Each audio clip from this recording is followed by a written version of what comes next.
big study, and it was looking at upper pediatric respiratory infections. It was comparing buckwheat honey, which is a certain type of honey, to dextromethorphan. Dextromethorphan is the active ingredient used in most cough syrups. Most cough syrups you can find, it's either phenylephrine or dextromethorphan.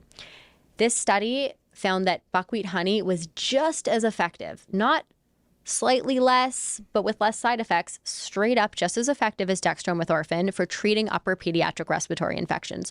So when I read that, I was like, why would you ever give a kid dextromethorphan when honey does the trick and it's natural and has all these other health benefits?